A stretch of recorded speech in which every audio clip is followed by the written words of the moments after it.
Good afternoon, everyone. My name is Bruce Williams. I am the CEO of the Greater Victoria Chamber of Commerce. This is our by-election panel that we're doing today with some of the candidates who are standing for election in the upcoming by-election in December. I would like to begin by acknowledging that I live and work in the traditional ancestral territories of the Lekwungen-speaking Coast Salish nations of the Esquimalt and the Songhees, and we are proud to live and work with them on an ongoing basis. So the by-election happens December the 12th. That's a Saturday. There are 6 voting stations around in the Greater Victoria area. They're open from 8 a.m. to 8 p.m. If you want to get any information on the election, any part of the process, go to the website for the city, which is www.victoria.ca. There are also 8 advance polls. We'll talk more about that a little bit later on. This is going to be a respectful discussion and conversation dealing with the issues that face all of the candidates and indeed the municipality of Victoria as we head into this campaign. I will mention to any media that are participating, we'll give you an opportunity at the end to ask some questions that you might have of any or all of the candidates, and we'll do that with you through the chat function, please. Our format today is that each candidate will have 2 minutes for an opening statement, 2 minutes for a closing statement, and we'll be answering questions in the interim with a 1-minute answer in each case. I'm going to introduce the candidates to you now. We're going to do it alphabetically. The candidates are Stephen Andrew, Rob Duncan, Stefanie Hardman, Bill Heflin, Sean Heit, and Sean Latenberg. Jason Heit and Sean Latenberg. Rob Duncan, actually, I don't believe is with us, but the rest are. Thank you all, welcome. And without further ado, let's get things started here. We will do this in the order they were introduced for opening statements for 2 minutes. Stephen Andrew, please go ahead. And you're on mute. Stephen, you're muted, Stephen.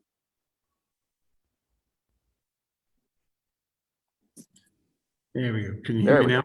Yep, can do. Just dutifully doing what you told me to make sure that you can hear me.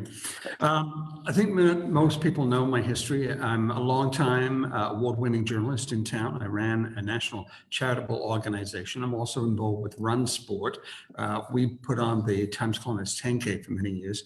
And I'm a homeowner in the Burnside Gorge neighborhood. I've been a renter. I actually came in 1994 and started at the Abbey at the corner of Fiskard and Quadra. Married to my husband. Actually, my husband, Danny, today has been 14 years. It's our wedding anniversary, and we've been together for nearly 30 years. With respect to the existing council, I align on some issues with several councillors, and I strongly disagree with others on several issues. But I think what's important is that I'm an independent voice. This election really is about one issue at its core. Do you want more of what we've seen the city do over the past 2 years, or would a change of direction be better for the city? A vote for Together Victoria candidate, Stefanie Hardman, solidifies their hold, and it gets them 5 votes on council, and they can do whatever they want with their agenda, as we've seen over the past 2 years. And I think that would be disastrous from a governance perspective, and it goes to the core of what you want to be making, who you want to be making decisions for the city. I mean, do you want diverse perspectives on council? A councillor such as myself who is going to listen and consider all sides of the issue, or do you want a small ideologically driven organization running the city with their special interests at top of mind? For me, I think the choice is clear, obviously. I mean, I got 9,000 votes in the last election. I have good name recognition. I have a well-organized and motivated campaign that has been successful in raising enough money to compete with the huge Together Victoria machine. We've got broad support across the community, and people understand that my campaign is inclusive, representing varied interests. Thanks, Bruce. Thank you, Stephen, very much. Next is Stefanie Hardman. Hi, Stefanie. We'll make sure you're off mute. And away we go. Stefanie, go ahead. Yeah, thank you. Thank you, Bruce. Hello, everyone. Thank you so much for being here today and taking an interest in the future of our city. Thank you, Bruce, for acknowledging the Lekwungen territory on which the city of Victoria is located and where I'm joining you from today. My name is Stefanie Hardman, and I'm running to be your next city councillor. I'm an urban planner and researcher who has dedicated my career to helping make communities more healthy, thriving, and sustainable. Victoria, as we all know, is such a special place, and I want to ensure we're making decisions today so we can continue to enjoy living here now and into the future. But today, we are in a time of crisis. COVID-19 is the largest economic and public health crisis in a century. Workers, small businesses, and families are suffering. In these difficult times, I believe it's more important than ever that we come together. The people of Victoria are telling me that they want to see us come out of this crisis with a fairer city, with a more sustainable city, and with an economy that leaves no one behind. So we need action now to ensure that we can have a just recovery, one that puts the fight against COVID-19 first, that tackles the housing crisis, that helps our small businesses weather this crisis and succeed, and that ensures the safety and well-being of everyone in our community. There's so much more we need to do, and I'm up for the challenge we're faced with today. I look forward to working collaboratively with everyone on council, anyone who supports evidence-based policy and fiscal responsibility. I'm running for Victoria City Council because I want to make sure we are building back better for everyone. It's an honor to be here with you today, and I look forward to hearing your ideas because I believe that working together, we can build a better Victoria. Thank you so much. Thank you, Stephanie, very much. Next up is Bill Heflin. Bill, we'll make sure you're off mute, and then we will hear what you have to say. Bill, go for it. Hi. I'm running as an independent, and I'm frankly running because I'm quite unhappy with the direction the city is going. I see a number of issues that are critical. The first of them is the fact that city lands and common spaces are being given gratis to people to camp on and to live on without serious consideration about how to deal with the problem. My view is there should be an absolute ban on camping in public spaces, and to accomplish some sort of treatment for the people that need it, there should be proper delivery of services. City council should get out of the way, pass a ban on camping in public spaces, and then leave it to where professionals to deal with.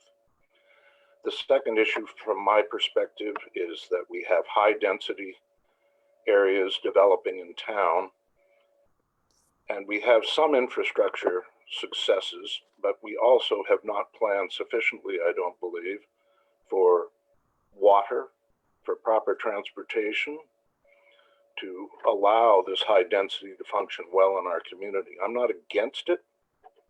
I simply see it as a problem for those who need to plan infrastructure to cope with the high density we're getting. The other aspect of things right now that I see as a problem is that COVID is just whacking small business. This city should do everything in its power to support small business and allow businesses to stay open in this community. I hope I haven't used 2 minutes. That's my target. Well targeted. Thank you, Bill, very much. We appreciate that. Next up, Jason Heit for 2 minutes. We'll get you off of mute, Jason, and away you go. Hello. Yes, I'm an entrepreneur here in Victoria, former professional athlete as well, operating a business downtown Victoria, and very frustrating climate right now. I mean, between COVID, but also with trying to have a gym which teaches children downtown, which is really starting to feel like an uninhabitable and unsafe environment, and has been a real struggle. So I decided I wanted to do what I could to help contribute to see what I can help with, solve problems with this, with the issues in this city. Upon entering this campaign and putting my platform together, I realized that I am quite similarly aligned with Stephen Andrew. And due to that, and not wanting to split the vote with only one seat available, I am going forward and endorsing Stephen Andrew in his campaign. And I am too late to drop off the ballot, but I'm in agreement that we need an independent person on there, with no ties to the alignment that are going on in City Hall. And I do believe that that will bring a better balance to the citizens of Victoria. Okay, Jason Heit, thanks very much for that. And Sean Leitenberg, sir, your turn to go. We'll get you off of mute. And go, Sean. Thank you, Bruce, and thank you for the Chambers for inviting me here. I feel honored. My name is Sean Leitenberg. I'm running for City Council because I believe this city needs some experience, and I believe I can bring that experience to the table. I've been in private business and as a landlord for over 30 years. I've taken companies from nothing and turned them into multi-million-dollar companies. Over my time, I've housed thousands of people. Live where people need shelter, and that is one of the main things that is a necessity, granted, and also by the Supreme Court of Canada. We need to make sure that there is shelter available for all of us Canadians. I have the experience to build that shelter. Different shelters need to be built for different people. Those on the streets with mental illness need to be treated, and those with drug addiction problems need safe injection sites as well as treatment. Housing people is a very, very skilled and difficult thing to do when people have additional problems. And we need to make sure those problems are addressed before we put a bunch of people together into a housing situation. I'd like to use my experience in business to make sure our city is fiscally responsible. I've taken on the Canadian government. I've ended up in the federal court system, defending 22 cases in the tax court system, and I was successful on nearly all of them. I like to take hard fights, and I believe the city needs someone that's up for the fight. I'm basically semi-retired now. I have the time that is required to put into council and the experience that my friends count on. So when that day comes on December 12th, I'm hoping for your voice. Thank you, Bruce. Sean, thank you very much. So those are the opening remarks from everyone. We now have some questions that we're going to ask of the candidates in a mixed order. This time around, I did a little bit of a draw earlier and figured this out. So the first question will be a 1-minute answer to this question. What do you believe are the top 3 priorities for council, and why is that? And Bill, I'd like to begin with you, please, for 1 minute. Get you off of mute and 1 minute. Go, Bill. Well, I pretty much covered those priorities in my introduction. I believe that Mr. Leitenberg is correct that we need to segregate the homeless people into the various categories: the mentally challenged, the substance abuse people, the people who are out of a job because of COVID, and then we have our transient people. The transient people we don't owe very much, but our society as a whole owes all the rest of them significant care and assistance. We should give that. Infrastructure, I don't think, has been adequately addressed at all, and it's number 2 on my list. We don't want to go back to water rationing, but if we keep building the way we are without making adequate provision for it, that's where we're going to end up again. And I don't think our transportation infrastructure is nearly adequate to deal with the densities we are creating downtown. Great. Thanks, Bill. Well done in 1 minute. Next up is Jason. You want to stay a part of this, right? You're endorsing Stephen, but you're going to stay as a part of this conversation? I am staying a part of it, but if it's better for me to not say anything and just listen, that's fine as well, because I am officially endorsing Stephen Andrew. Well, it's your call. If you want, you have a minute now if you'd like to use it. I'll pass that question on then. Okay. Stefanie, 3 priorities for city. Go forward. And you're on. My top priority is working together to get through this pandemic. We're facing an enormous public health and economic crisis that's undermining local businesses. I'm committed to providing targeted relief to those who need it most, including extending access to broad deferrals for licenses, taxes, and fees to help ensure that firms can make it through this difficult period. Another one of my key priorities is housing affordability. It's an issue I've been working on for years. Since I've lived in Victoria, it's the issue I've been working on. I know that housing is the biggest expense faced by most families in Victoria. It's essential that we increase our housing options, strengthen protections for renters, and take action to make housing truly affordable. And finally, I want to ensure our city is one where everyone feels safe. Like cities across the country, we're seeing visible increases in poverty and overdose deaths. We Thank need you, to Stefanie. escalate our response to the crisis with Thank you Housing very much. First programs. Thank you. Okay, thanks, Stefanie. And Stephen Andrew, currently on mute. We'll take you off, though. The top 3 priorities for council and why, Stephen? You've got a minute. You're still on mute. And there we go. Go. Here we go.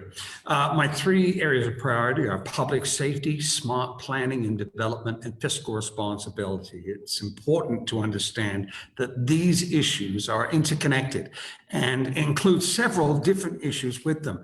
Public safety is top of mind these days and is a complex issue.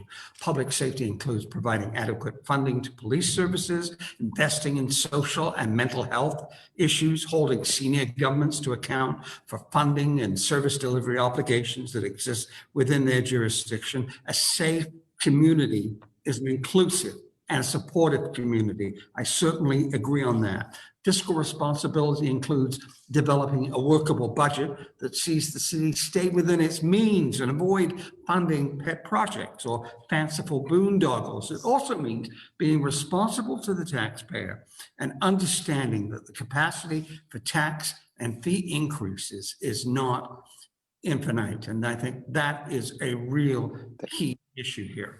Bruce. Thank you. Thank you, Stephen, very much. Okay, does anybody want to have any sort of comment or anything about what anyone else has said before we move along to the next question? Hey, Bruce, what about me? Sorry? Oh, Sean, I'm sorry. Yeah, what about you, Sean? What about me? Yeah, sorry, Sean, you go right ahead, please. And you're obviously off mute. So Okay. Go for a minute. Thank you. I believe council's 3 top priorities are safety, rejuvenating our downtown, and housing. We must ensure our streets and public spaces are safe. Assaults are becoming common and our parks are littered with needles. We all need to feel safe as we did just a few years ago, and the Victoria Police are essential in our return to safety. We must ensure our downtown businesses can survive. Shop owners are helpless to stop theft from their establishments, and there are few tourists and locals are afraid to go downtown. Many shops will be lost forever, and with every lost shop is lost jobs as well as tax revenue. We need appropriate housing for all. Camping is not a solution for the homeless. Drug addiction and homelessness are not the same issue. Addicts require specialized housing, and affordable housing for the working families of Victoria can be achieved through zoning and planning and working with our regional developers. Those are my 3 top priorities. Great. Thank you, Sean, very much. And now, does anyone have anything that they would like to say to another candidate or comment on something that was said by someone else? If so, I am seeing none. We will move along to the next question. I'm going to read these questions as they were sent to the candidates so that everyone is responding to what we sent to them. The question is, how do you see council helping businesses recover from this pandemic? And what will it take for the economy to get back to the robust levels we've enjoyed for the last few years? And Sean, I won't forget about you. I'm going to start with you this time around for this one, please. Thanks, Bruce. I see council helping business by doing all it can to reduce the cost that the city has control over, business licenses, things of that nature. We need to provide the Victoria Police with the resources they need to keep our downtown safe and our business owners a safe place to go to work every morning.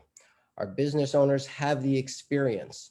We need to listen to them. It's the most important thing. Many of them have been through a financial crisis in the past, and they have the experience that City Hall doesn't have and the councillors don't have. We need to listen to them and listen to their ideas if we're going to see the other side of this pandemic as a robust economy. We will return. Our tourists will return and vaccines are coming. We'll want to travel more than ever, and we'll have to make sure that Victoria is a place that people will want to visit when that time comes. Thank you, Bruce. Thank you very much. Next up for the 1-minute answer, Stephen Andrew, please. Get you off of mute. And away you go. Thanks. Great.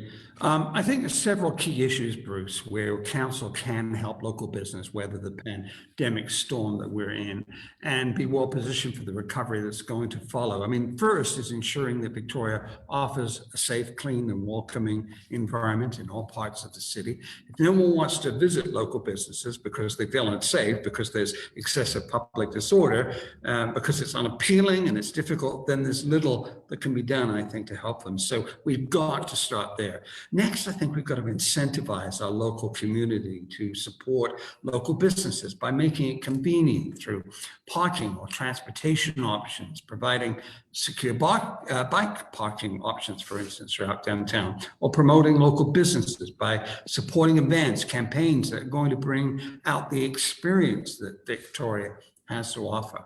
Council has to find ways to make life better during and more affordable during this pandemic, especially for business. Absolutely.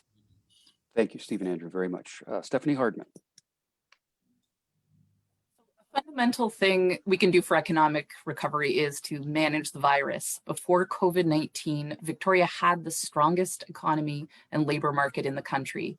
Today, thousands of people are out of work, and businesses are struggling to get by. So that's why managing the city budget and keeping taxes in line is a key priority for me.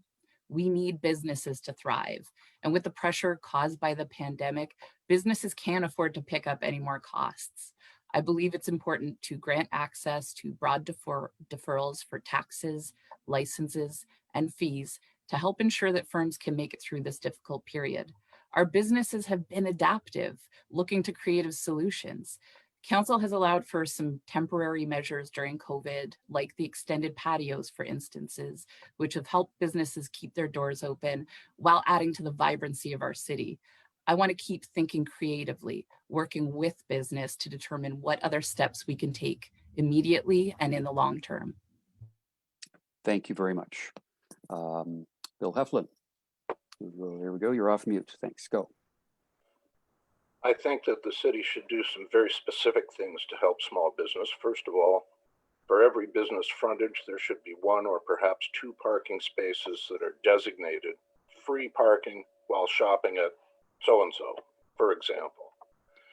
I think the other thing that the city can do is to pass directly expense reduction. And I'm not talking about deferral, I'm talking about complete reduction to landlords, provided they pass it on through to their tenant businesses.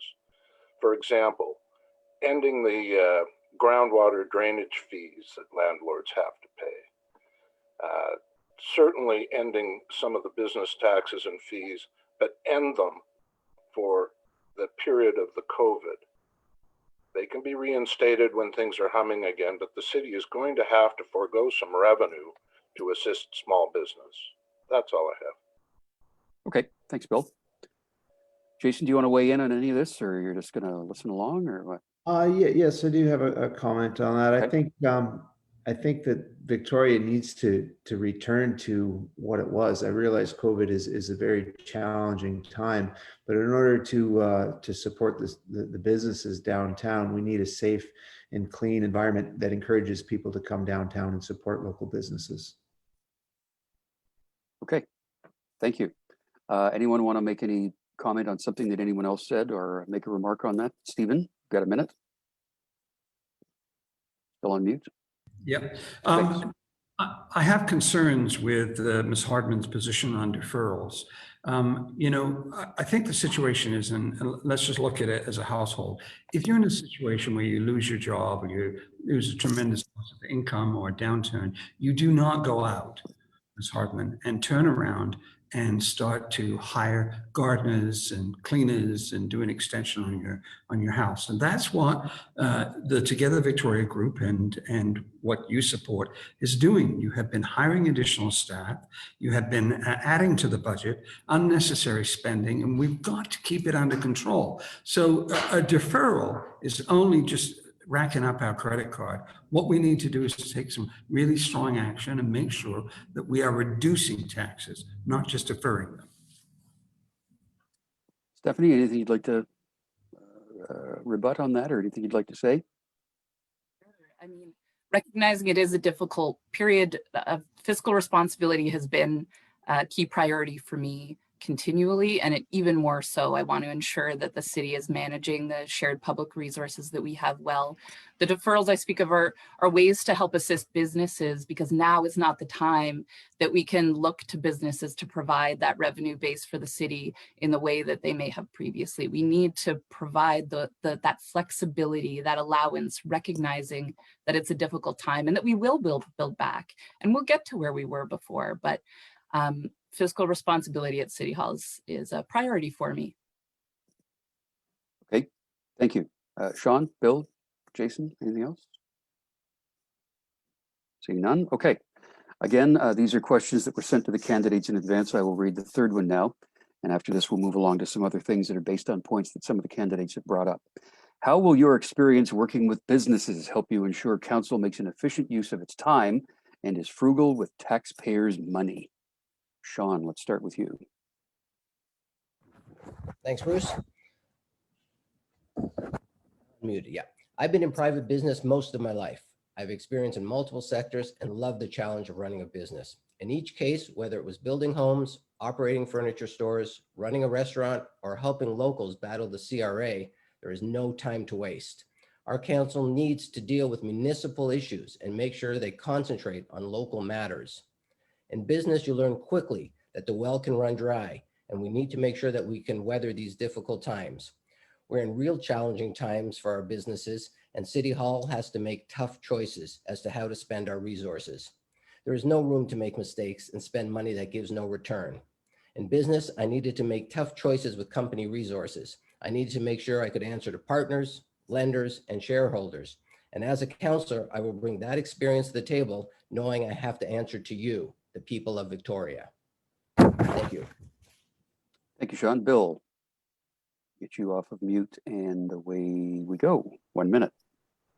Yes, I have fairly significant experience working with small business, both at the Chamber of Commerce level and in the Economic Development Commission, but in the Nelson area rather than down here, as I came here from Nelson in 2008. I think council is spending an awful lot of time on things like zoning that they shouldn't be doing. I've heard people complaining about the amount of time that is being spent on zoning. We have professionals to handle the bulk of that for us. And I suggest that we ought to get council back into the business of being a city council and stop dealing with so many problems that really, they're not outside their purview, but they're best handled by our professional people. That's all I have. Okay, Bill, thanks very much. Stephanie, let's take you off of mute and away we go. So my career has been spent managing nonprofits, often with quite tight budgets. Nonprofits and businesses share a lot in common. Fundamentals such as managing a budget, limiting expenses, recruiting and retaining qualified staff, and staying on firm fiscal footing. At the end of the day, it means ensuring the most efficient use of our resources, making those dollars stretch, having a plan, being strategic, reviewing existing spending, and ensuring that processes are streamlined, as well as respecting the budgetary cycle, are all best practices in ensuring responsible use of public funds. These are our shared resources and they need to be respected. Coming out of this crisis, it's more important than ever. Every dollar counts, and we need to keep taxes low for people and businesses to support a broad-based recovery. Thank you. Stephen Andrew is off of mute. Okay, go. Very much. I have a lot of experience in not-for-profits. I've covered council for more than 20 years now. So I do understand, the council needs to understand, and I think that many don't, but the role of council is to deal with local city jurisdictional issues, not provincial issues, not federal issues, not international issues. Much of what council does should really be mundane and boring, fixing roads, administering parking, timing lights, picking up garbage, keeping our community safe, dealing with the police budget, making intelligent land use decisions, and promoting housing supply, affordability and attainability, and really working with regional partners on issues and got the public purse. What I would do is I would bring my experience to focus away from those pet schemes and deal with the job that really a council should be doing, Bruce. Stephen, thank you very much. Jason, you want to add anything to any of that?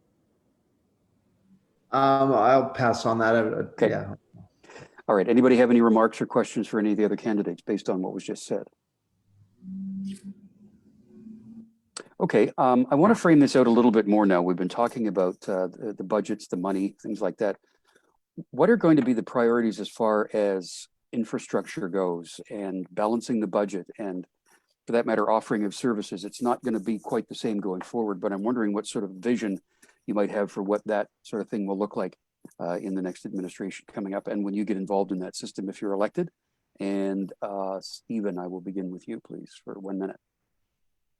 Thanks very much. Well, definitely, obviously, we are required by law to balance our budget, so that's important. I think that we need to take a longer look down the road to ensure that we have a plan today, that we are not reacting. I think that what we've been doing in recent weeks has been reacting to the situation because it came on us all at once. So I would like to see a longer term plan. I think the other thing is that when we talk about services, I would really like to evaluate any creep in services so that we really are getting the federal and the provincial governments to provide the services that they are. Definitely, we need to deal with the housing crisis. I think there's probably nobody here that wants to see anybody sleeping in parks or not having a place to live, and we need support for addiction and mental health services. But we have to understand Victoria does not have the resources to go it alone. In fact, even to carry the weight of it, we need to ensure that the money is coming from the appropriate funding sources, and that is to advocate to the province and to the feds. Okay, thank you, Stephen. Bill Heflin, over to you for a minute. Well, to some extent, I agree with that. I think that the city's role in things like addiction services and housing for the mentally challenged involves setting up programs and then attracting the funding to make them work. We can't fund all that. We'd be silly to think that we could, but we have a social crisis and we have to deal with it. So we should start dealing with it. If you build it, the money will come. That's my belief. Okay, that's great. Thank you. Sean. Thanks, Bruce. I think it's council's responsibility to deal with what's been said before, a couple of the boring things, making sure the infrastructure, our roads, our water, all that's up to par with the population growth that we're having. We have to make sure those funds are there and the infrastructure is built before the buildings go up. Being in construction, you realize having a building with no water is not going to do you any good. Everything has to be prepared and we have to have the dollars there behind it. Our parks need to be clean and we can't be spending money cleaning up our parks on a daily basis. That money could be used better on infrastructure. Okay, thanks, Sean. And Stefanie, please.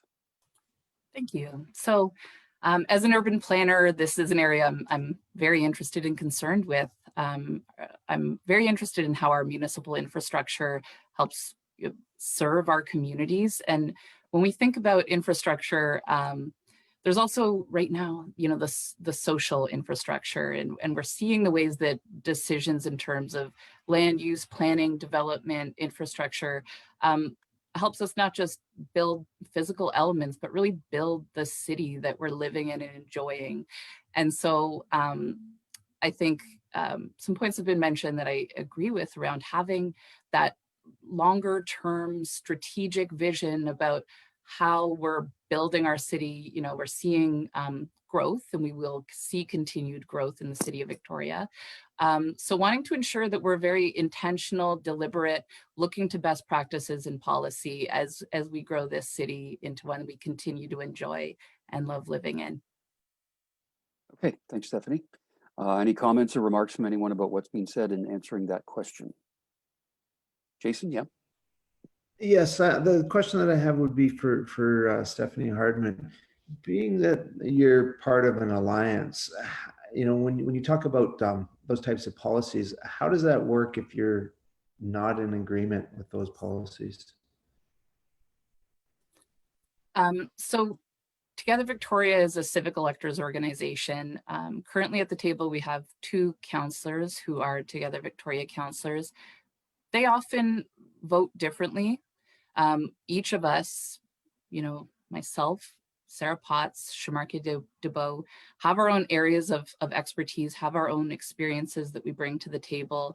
The intention of Together Victoria is to support diversity at that council table. And so often, councillors will vote differently. I certainly would look to whatever issue is at the table to determine how I can take in the information, the residents of Victoria that I've talked to, the studies that I've looked at, hearing from experts, and making the decision that I feel best reflects what I've heard. Okay, thank you, Stephen, for a minute, and you're off mute. No, you're not. There I am. There we go. Yep, go for it. So I do take exception to the fact that it's being represented as a 2-person slate at present time. We know that Ben Isett and Jeremy Loveday support your organization. In the 2018 meeting, election, you had meetings, you were caucusing together during that time. So I think that's a bit disingenuous. Ben Isett appears to set the agenda for your team. Quite frequently, you rally behind him, support his ideas and his feelings, especially on the whole idea of defund police. And Stefanie, I would really like to ask you, what is your position on the police budget and protecting the citizens of Victoria? And also, what is your position on defunding police? Stefanie, your choice. Would you like to address that? You've got a minute if you do. Go. Sure, thank you. So first of all, I mean, it is a little bit offensive to me. I think these are some of the challenges that women in politics face. I come with years of experience. I have professional expertise, and yet I'm being seen as the puppet of a man who's at council who I don't have a working relationship with. It's baffling to me. I'm focused on the issues and working with a diversity of residents in the city of Victoria to best reflect the shared values that we have and the shared vision for our city. And yes, Stephen, I'm hearing from the people of Victoria that we want to make sure, I want to make sure that our emergency services are well-resourced to be able to respond, especially in this increasingly difficult time. Thank you. Okay, thank you for that, Stephen, and then Bill. Stephen, you've got a minute. I'm talking about the organization, just so that we are aware, and the philosophical views of the organization, not any one individual. So just so that we are clear on that. Again, I really just don't feel that the question has been answered about defunding police. So again, I would like to reiterate that Ben Isett and several of the people on Together Victoria have made a statement about defunding police and not funding the police budget. And I'm not quite sure I had a very clear answer, Stefanie, as to that question. Okay, I'm going to go to Bill, and then Stefanie, I'll give you an option to reply. Bill, go ahead, please, for a minute. One thing that we haven't talked about at all is the standard of design. Now that we're getting into taller structures in development corridors, 10 and 12 stories and that kind of thing, I think we have to be aware that vast progress has been made in greening up of buildings, dealing with roof gardens and groundwater. None of that appears to be incorporated into the design criteria of the city. And we're getting big enough that we're going to have to start grappling with that. Okay, thank you. Anyone else want to make any remark at this point? Sean, go for it. Yep. Hi, I'm just going to ask Stephen a quick question. A couple of years ago, we were both running, and you were running together with New Council, a group that was battling Together Victoria. Obviously, that was a group that you're now saying you're running independent. How do we know that in another couple of years, new council won't show its head? And before we know it, we'll be dealing with another group at city council trying to control the city. You know what, Sean, that's a really great question, and I thank you for the opportunity to answer that. New council was vastly misunderstood. It was a coalition of independents that was running. It wasn't a group battling. Together Victoria, we really, Together Victoria came out of nowhere during the 2018 election, I think, as most people and analysts said after the campaign. So it was a group made up of different people from different backgrounds that, as you know, running for a campaign is extremely expensive. And so we decided to pool our resources, financial resources, so that we can get some economies of scale and be more responsible in the dollars that we were given. So it was very successfully painted by one of the organizations, the Together Victoria folks, as a conservative cabal. It wasn't. I've never been a conservative in my entire life. So I thank you for the opportunity to explain what happened there. Okay, thank you, Stephen. Before we move along from this, Stefanie, anything further you'd like to add to this particular pod of conversation? We have some questions from people that are tuning in too. I want to get to those too. Anything you'd like to say, Stefanie? Nothing further to add. Thank you. Okay, thanks very much. Okay, questions from people who are tuning in. How do the candidates intend to achieve housing affordability? Land prices and construction costs cannot be changed. So what levers are we going to use to make housing more affordable? Sean, I'll start with you, please. Thank you. Our big issue really isn't the construction of housing, it is land. And actually it's getting harder and harder for developers right now to purchase any of that land because they're competing right now against the province for subsidized housing. It's going on all across the country. Basically, the cost of the average home will have to go up in order to cover those subsidies. It's an unfortunate thing, but when you're competing for land, that cost has to be taken into play. We need to do all we can with inclusionary housing policies. Back, 2 years ago, I came up with the 20-20-20 policy, which basically meant that 20% of all new housing should be produced at 20% below market rent. I believe it was taken into the city council and to the city's agenda and used by the city based on an idea that I came up with. And it's something that we've done in other territories. A company I started many years ago is the largest landlord in Peterborough right now. And we're changing policy there on how to build affordable housing. Thanks. Okay, Sean, thanks very much. Stefanie Hardman, over to you for a minute, please. Sure, thank you. So we have been facing a housing affordability crisis for years. One area that I'd like to focus on is rental housing. Some of our most affordable housing stock that currently exists is rental housing that was built in the 60s and 70s. We need to ensure that we can maintain that stock. We also need to ensure that we're building more affordable rental housing. So those are key areas for me. I'd also like to ensure that we can moderate the housing market. There are some tools that have been effective in other municipalities. So looking to measures, best practices that have been useful, like an empty homes tax in Vancouver, for instance. Yes, and we do need a range and diversity of housing options. I would like to support the creation of social housing co-ops, community land trusts, other types of non-market housing. And when it comes to development processes, I'd be very interested to look at how we can streamline development processes and make the most efficient use of resources. Okay, thank you, Stefanie. Bill Heflin, 1 minute to you. I see it as a process where the city should be looking to snap up the oldest rental properties that are around to get the last segment of the half-life of those properties for those who really can't afford housing. The way to do that, and I feel, is to build more medium rental stock and have people, perhaps with a bit of subsidy from the city, perhaps not, to move into those better places, making the least desirable available to provide housing for people that can't afford housing at all. Okay, Bill, thanks very much. Stephen Andrew, last word to you.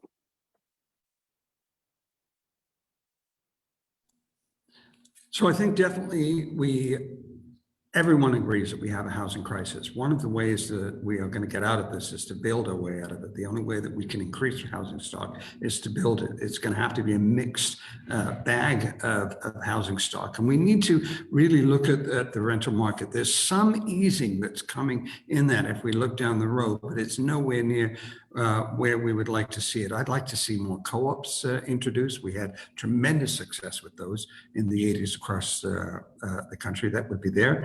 I would like to see not-for-profit housing really brought to the forefront and moved so we can get them in the ground quicker, maybe even look at opportunities to pre-zone that kind of housing. But I think rather than penalize people, I think what we should be providing is incentive. So along Government Street, for instance, reintroducing our tax break on putting residential above the stores so that would incentivize landlords and building owners to move forward and make sure that there are more units actually coming into the market. Great, thank you, Stephen. For the sake of time, I'm going to continue on with another of the questions from people who are tuning in. Other municipalities in the CRD have not done enough to support Victoria address the homelessness crisis. What would you do to have other regions step up and be team players? I will add to that, what else or what further could be done in partnership with the province to address that circumstance, because the province has been a big part of this for a while too. Bill, I'm going to start with you on this, please. Well, I think the first answer to it is rely on some of the other municipalities to provide some of the land we need. We're going to run out of land in this town. There is land around us that could be made available for low-income housing and middle-income housing. And it would be appropriate to seek from the other municipalities around some assistance with eliminating the incredible spiraling land cost associated with these programs. Thanks, Bill. Stephen. Thanks, Bruce. Bruce, there has been some land that has been made available. Saanich has got several pockets of land that we are going to be able to use, and they've made available.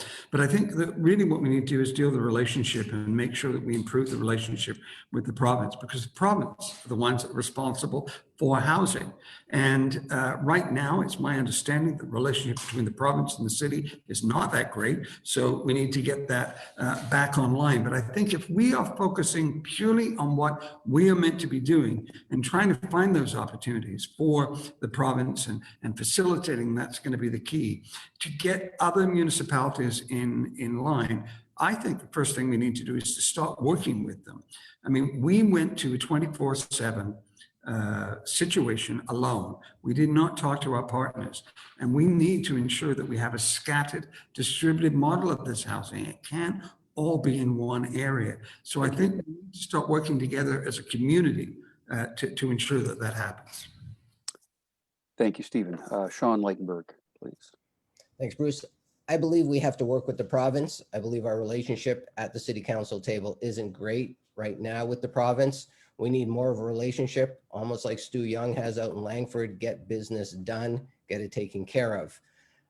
The other municipalities, they're sitting there and watching. We're allowing 24/7 camping in our parks. They're not. We're ending up with a much bigger problem. Maybe if we end up stopping 24/7 camping, some of this problem will get dispersed out into the other municipalities. The province is spending money. The federal government is spending money on purchasing land and making money available to build subsidized housing. So that will be taken care of. Again, we've got to stop this 24/7 camping and get on equal ground with the other municipalities if we're going to play in this game. Sean, thanks very much. Stefanie Hardman. Thank you for this question. I think it's really important that we make sure when we're addressing issues that land at Victoria's doorstep, that we're working with other levels of government, that we're working on a regional approach. I believe this is the only way that we'll be able to tackle some of these most pressing challenges that we're facing now. So Collaboration and relationship building is key. I worked at the Greater Victoria Coalition to End Homelessness, which is a regional coalition that's looking to address homelessness by bringing multi-sectoral stakeholders on board, including multiple levels of government, representatives from the various municipalities, local service providers, law enforcement, and working together on that common goal. This is not simply Victoria's challenge to solve. We do need to work together to do it. So I would continue working with the Greater Victoria Coalition to End Homelessness and with those relationships that have been established, and make sure that we're pulling in the same direction and that we can Thank you. tackle these challenges. Working with the province, also incredibly important. I think we have an opportunity right now as we now have our established provincial government for the next several years. Thank you. Okay, thanks, Stephanie, very much. There's some things we didn't get a chance to talk about today. Some of the things that were raised: transportation, diversity within the economy, the greening of the economy. All of those things are options right now, but we're going to move into the segment right now of closing remarks. This will again be a 2-minute statement from each candidate. We'll do this in reverse order of what we did at the top. So we will begin with Sean Leitenberg. Sean.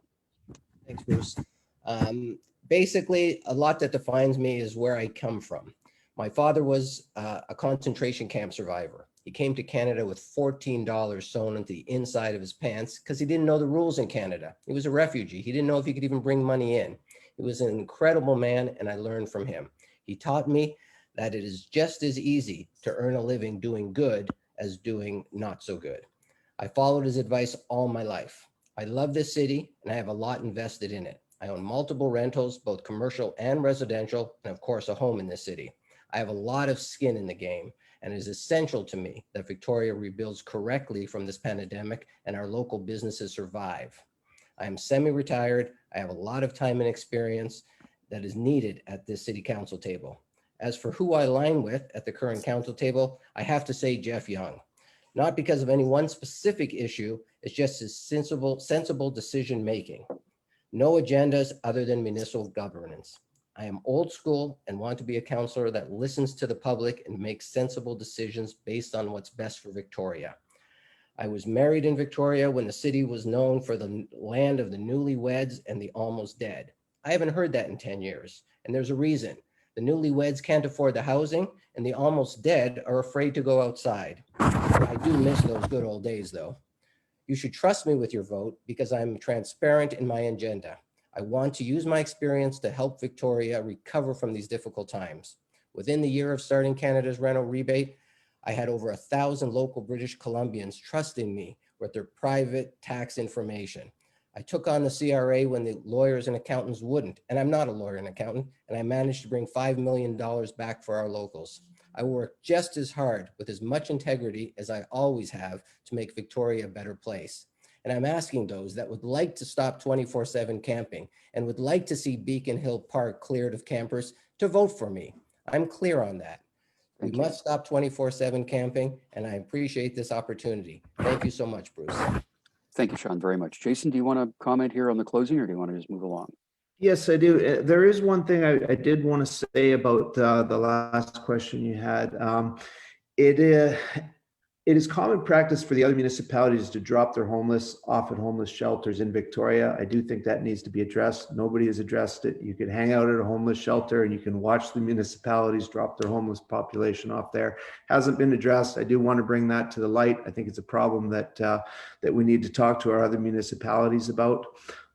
Aside from that, I just want to thank you all for your time. I respect everybody. I appreciate all of you and what you're doing and your contribution to try to help this city. Thank you. Thanks, Jason, very much. Bill Heflin for 2 minutes, sir. Well, I frankly think that Sean Leitenberg is correct about the need to eliminate 24/7 camping. I think there should be an absolute ban on the use of public spaces by private individuals without proper sanction and without license. People that have come roaring in here from all over the country because it's warmer or more scenic, we can welcome them, but let's welcome them to a place that's properly set up for them. Let's build a campground for people that want to come visit with proper sanitation, and a place that we don't have to spend hundreds of thousands of dollars remediating when we finally get them gone. City Council has said we're targeting the end of March to finish this problem. But what they've done is they've so hedged their position on eliminating sheltering in the parks that it's not going to happen. It's almost certainly not going to happen. We need a straight out bylaw that says no camping, and then we enforce it. We deal with the people that are involved in this and camping now by finding places for them, one place or another, as we've all discussed. Thank you. Thanks very much, Bill. Closing remarks from Stefanie Hardman. Stefanie. Thank you all for sharing your afternoon with me, and thanks for the questions from the audience. I've talked with hundreds of people across Victoria, and I've heard the same thing over and over again. People believe we can get through this crisis together. We can have a just recovery for ourselves, for our neighbors, and for our children. The success of this recovery depends on having a councillor at the table who's solutions oriented and will work collaboratively so that we can take the action we need to get through this difficult period. The people of Victoria want a responsible city council who will put the fight against the pandemic first, that will support our downtown core through the economic recovery, that will tackle the housing crisis with increased supply, and that will ensure everyone in our community is able to feel safe. That's why I'm running for a city council. As an urban planner, I have the skills and experience to be successful and the willingness to collaborate. I think it's the only way we can get through this challenging time. This spirit of cooperation is what's allowed Victoria to get through this pandemic so far better than anywhere else in the province. We need to keep working together. We need to keep pulling in the same direction. We don't yet know how long it will take, but I'm confident that working together, we can weather this difficult period and build back better. Thank you. On December 12th, please vote for me, Stefanie Hardman. Thank you, Stefanie. And closing remarks now up to 2 minutes, Stephen Andrew. Thank you very much. And I want to thank everybody for spending their time with us as well. It's tremendous to hear the other candidates' issues and concerns, and it's very enlightening. As I said, I think this really is a focused issue about, are you happy with what's happened in the past 2 years, or do you want to change? And I think I'm the person on the best chance of stopping Together Victoria from having a stranglehold on city council over the next 2 years. This does not mean that I'm not going to be collaborative at the council table. In all of the work that I've done, in all of my board work, all of my volunteer work, I have been a collaborative individual and made change and brought real solutions. When it comes to the issues of homelessness, I am somebody who's lived it. I've lived it when I was 22 for 1.5 years on the streets, and I managed to climb out of it. It's not going to be easy for everybody, but I do know the concerns and issues that those people have. I have a lived experience with non-for-profit and in business, so I have a full understanding of what true governance is at the table. It is not managing every minute detail of what happens in the city of Victoria. It's providing a vision. It's providing policy, it's being progressive, it's being compassionate, and it's ensuring the council stays in its lane. So on December the 12th, in fact, start doing it on December the 1st, when the advance polls open, I would be humbled and honored and trusted with your vote. And I will promise you I will work hard once elected, and I will prove that Victoria made the right choice in this election. Thank you. Thank you, Stephen Andrew.